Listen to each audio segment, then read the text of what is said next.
Well, hey guys, I'm up. I just spent a few minutes. I got a new CoQ10 from Timeless. I ordered this, and if you know, you know. I mean, comment below. But man, the plastic seal they put around these, it is like, it really requires a lot of advanced tools to get off. At least for me, it's like really tenacious. It's probably my third bottle of that, and I finally perfected the art of removing the plastic seal. Now, as I pointed out in last weekend's vlog, you know, one of the reasons I resumed the practice of washing my face in the morning, because sometimes I don't. One of the reasons I did, though, is because I started using that Q10 serum, I want to enhance the penetration of the antioxidants into my skin. And I've been testing out some of these Up and Up dupes. So this is the Up and Up version of the Neutrogena salicylic acid cleanser, which I used throughout my adolescence as part of my acne control. And the salicylic acid also helps just smooth out the skin surface. It's good for hyperpigmentation. Now I have this microfiber towel. I only use it to get like the drips that run into my eyes and mouth, but I leave my skin damp. Like I get drips of water that collect, you know, around my brows and drip into my eyes. And if you're watching this for the first time, you know, one of the reasons why I don't completely dry my face is that when the skin is a little damp, penetration of the ingredients is a little better too. Now that can be a good thing, it can be a bad thing. Good in that you're getting better penetration, but you know, bad in that you may find that you have more irritation. Now this Timeless Q10 serum, you do need to shake it up because I find you get a little separation, but all I ever use is 3 drops for my entire face and neck. Of course, the real challenge is to put them on the back of my hand so you guys can see, and then reposition the camera and ring light without disturbing this so that you can see that I take from the back of my hand and just take it onto my face. You really only need a very thin layer spread out on the skin surface. I even use it around my eyes, on my neck, and voila. Now, the Q10, it's an antioxidant, may help prevent lipid peroxidation. You know, we're exposed to not only UV rays, but pollution. That's a real issue, pollution. Ozone, O30, it doesn't actually penetrate your skin, ozone, but it interacts with the lipids on the surface of your skin, generates a cascade of inflammatory mediators that trickle down throughout the layers and destroy the skin. Accelerated aging concerns aside though, living in an area with a lot of pollution, it's also associated with aggravation of underlying skin conditions like acne and eczema. So the goal, you know, with the antioxidants, if they work, because again, they're a cosmetic ingredient, so who knows, the goal there is to kind of slow, buffer, put the brakes on some of that stuff. Now, your sunscreens often have antioxidants in them as well. Speaking of sunscreens, I'm going to come in with the Croge winner. I mean, this has it all. Price point, last time I checked, was in the $11 range. I think when I initially purchased it, it was just shy of $10, but I may have gotten it on sale. This is a sunscreen with a tint in it. So this is offering a lot of things. It's a chemical sunscreen, so it's giving you broad spectrum UVA, UVB protection against the ultraviolet radiation. It's tinted, so the iron oxides that give the tint, they may protect against visible light that comes from the sun and contributes to hyperpigmentation in deeper skin tones. It has niacinamide and ferulic acid, which are antioxidants.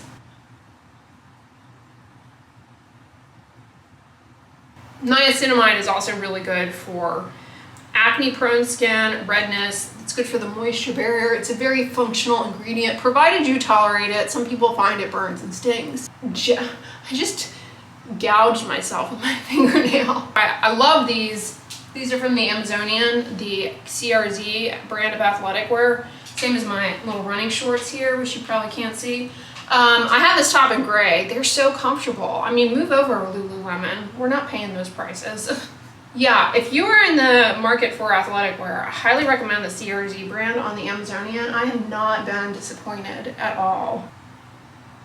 I have not been into wearing leggings at all though lately. Like over the past couple of years, I don't know, I've been team shorts. I love this sunscreen too because it's moisturizing. It has hyaluronic acid in it.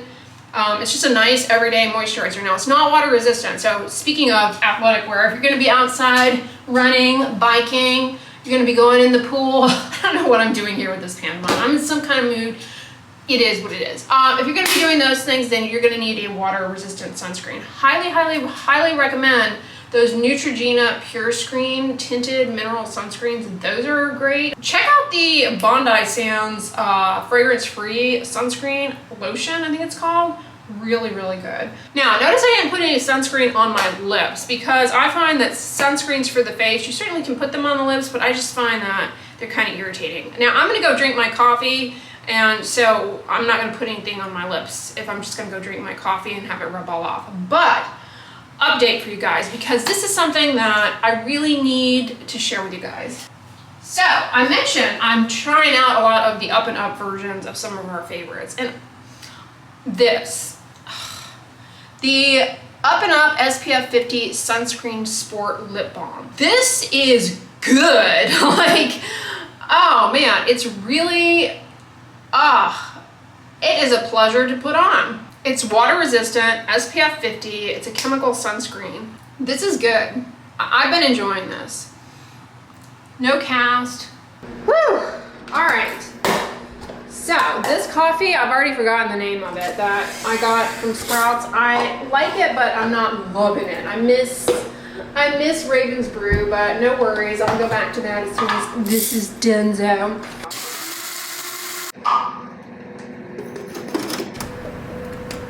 I did get a Ninja blender since my Blend Tech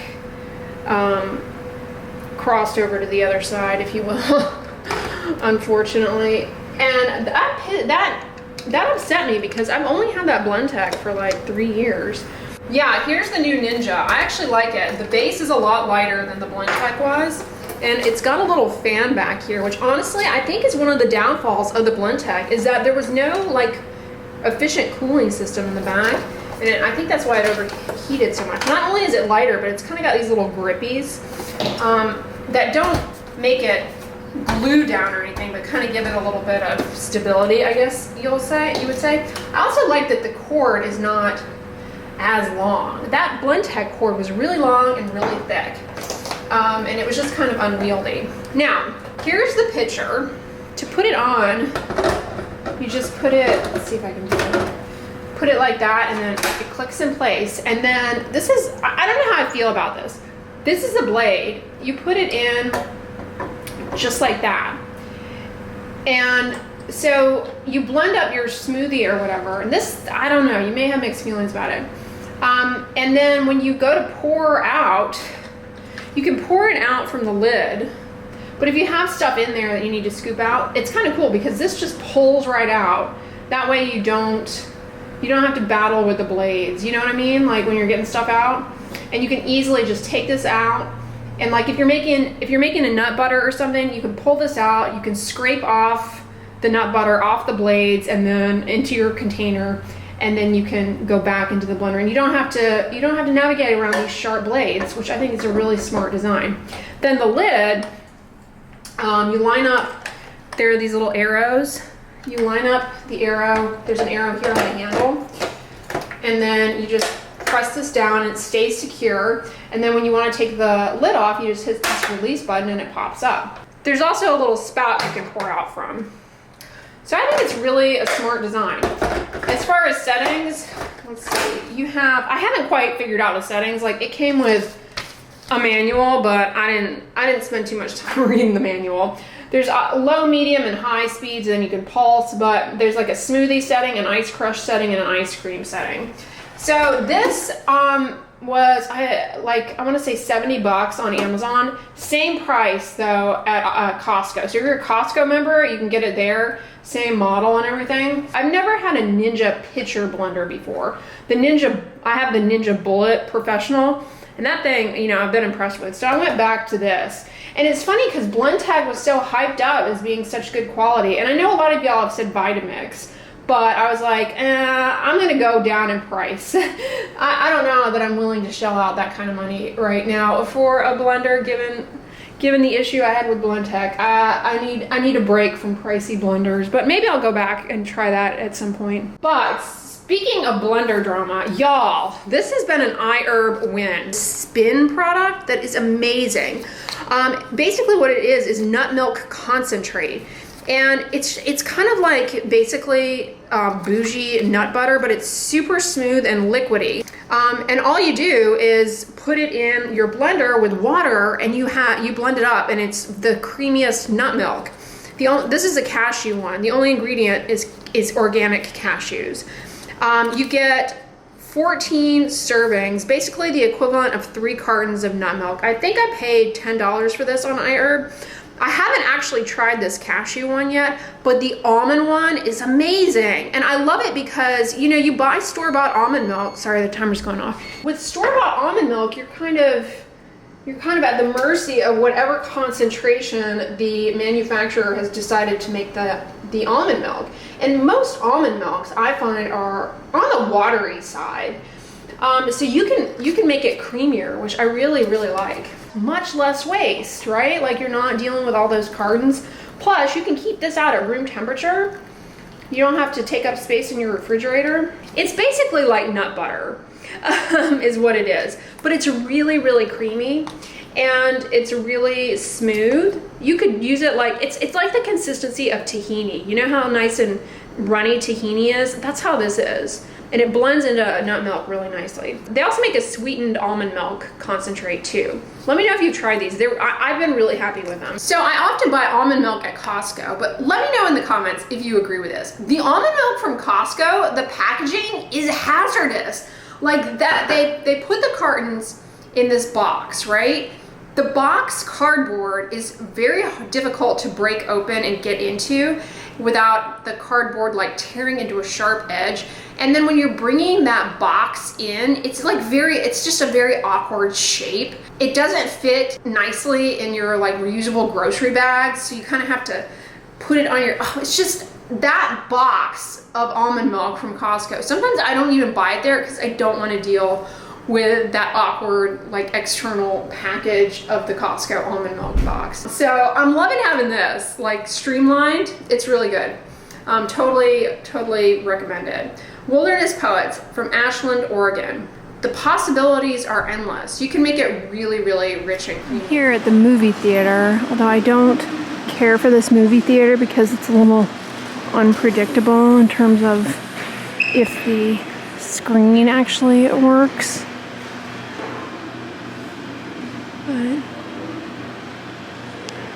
But they have a thing where you can charge your phone.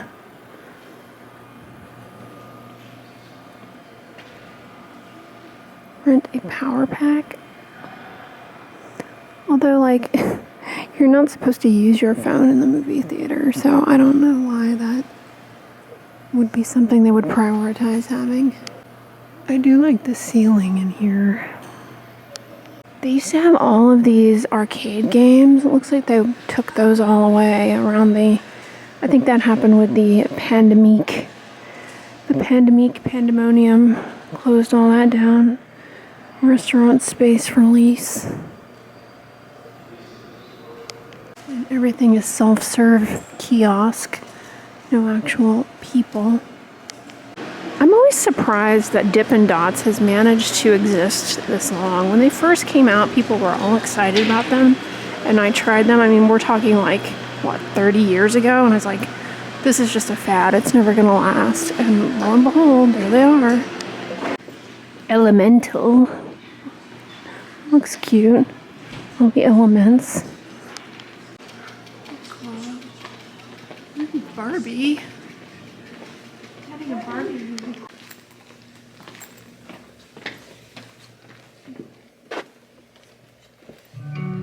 Hi, you guys must be new to town, right? New to town, but not new to the country. We just moved from California. Oh, we just wondered. Yeah, this day just got a little brighter. The 32-degree 3-pack is on sale, $9.99. That's $1 less a shirt. We have axe throwing here. They don't let you test it out. $75. Roald doll collection, $30. You get the BFG Matilda, James and the Giant Peach.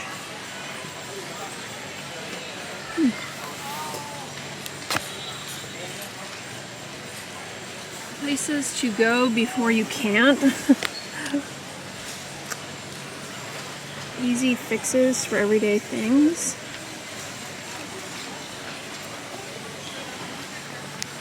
Were those this type of Bug book. Bug block. Oh, that's cute. Well, hey guys, just hopped out of the shower and I'm coming in to damp skin with the May Love Fade Away Brightening Serum, kojic acid, arbutin. Anyway, so I came on with that and I'm making my way through the, I've been using the good old Apricot Collagen Youth Firming Cream that I bought, several weeks ago. And I've been liking it. It's very moisturizing. You know, one of the things I think is really interesting, and you know, I started thinking about this earlier this week, is we think about bone health in a certain way, in the public at large, and then, you know, from a healthcare perspective. But we don't approach our skin in the same way. And what I mean by that is osteoporosis is something that, you know, is really an issue for women, especially and men, but especially women. It's something that can really crop up as you get up there in years, particularly, you know, after menopause. Your bones thin, and as you get up there in years, older, well, you become more at risk for falling. And with osteoporosis, that is basically, you know, concerning. You fall, you break a hip. I mean, it's serious stuff. That's what we actively are trying to prevent. The recommendation, you know, is for women to do weight-bearing exercises. You know, make sure that your calcium and vitamin D is teed up. Some degree of osteoporosis, we're all going to get it, okay? Some degree of it. It's to be expected. Age-related thinning of the bones. I mean, nothing lasts forever.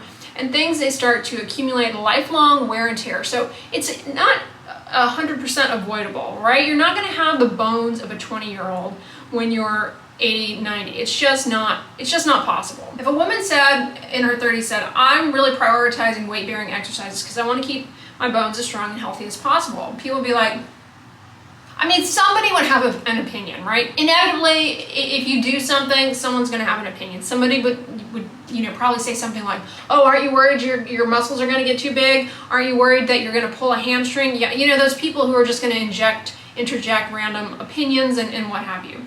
But by and large, nobody is really going to like look down upon that, I would say. I don't know, I could be generalizing. However, if you talk about skincare, it has this whole cosmetic aspect to it because it's external, right? It's something people can see. So people will assume that you are vain, and they don't frame it in the same way as a preventative health. But when you get up there in years, same issues. The skin thins out. It's called dermatoporosis. Just like osteoporosis, dermatoporosis. A lot of it's related to collagen loss, which you can't escape, right? You cannot escape collagen loss. It's just normal aging. You can't escape loss of elasticity. You can't escape these things. But certain behaviors accelerate that, make it more extreme.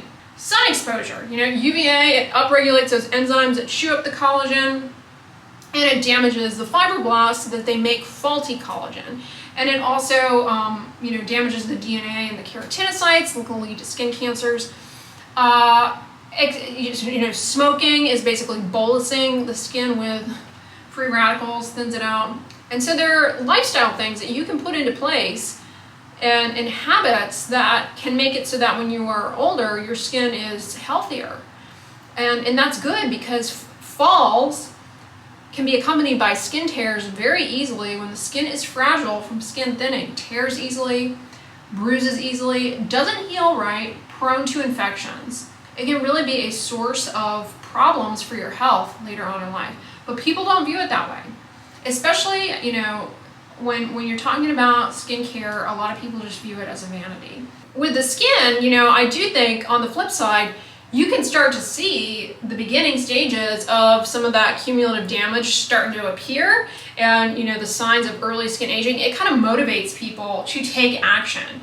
Whereas thinning of the bones, it's not something that you have it, unless you're getting DEXA scans, which you may be, but it's not something that you're constantly seeing happen. So you know that you're supposed to do these certain health behaviors to keep your bones healthy, but you don't have a visual to motivate you or incentivize you to keep on. It's gratifying to stay consistent with your skincare, and don't let the skincare industry fool you into thinking that this has to be some elaborate, extensive, cost prohibitive affair. Not at all. I mean, very, very basics, and then the behaviors.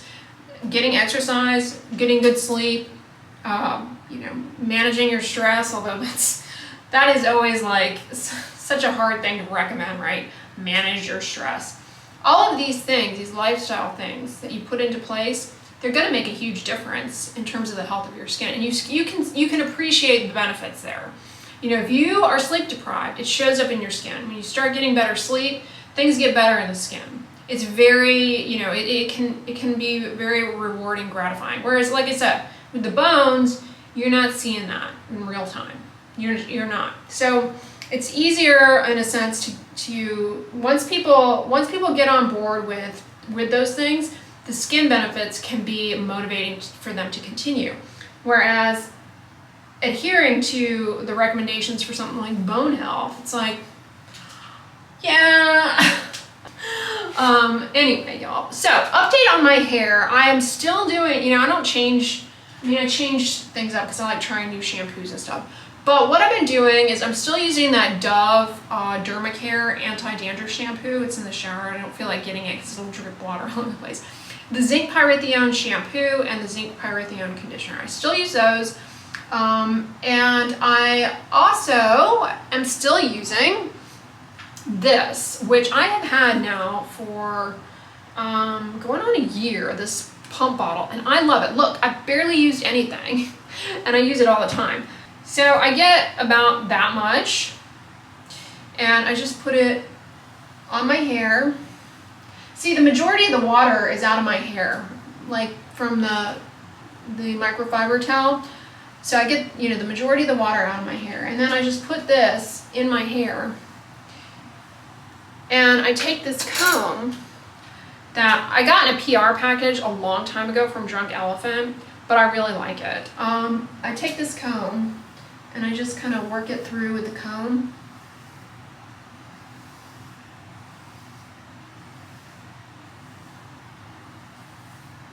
So that it's not all, stuck in one area. And then what I do is I just do these little Princess Leia bun twist. It's like a French twist, but ×2. And I just take these claw clamps, gently, not too tight. And voila. Now, I'm gonna go do some computer work and that sort of thing before I go to bed. I'll be up for probably another hour. And I'll just hang out like this. Right before I get into bed, I'll just take these out and go to sleep. I used to wear like a satin and silk bonnet. I haven't been doing that for a while. I just kind of got out of the habit of it, but that actually is really helpful for cutting down on frizz, breakage. I do have a silk pillowcase, and I think that helps a lot. Anyway, y'all, I'm gonna wrap this vlog up here. I hope you enjoyed it. If so, give it a thumbs up, share it with your friends, and as always, don't forget, sunscreen and subscribe. I'll talk to you guys tomorrow. Bye.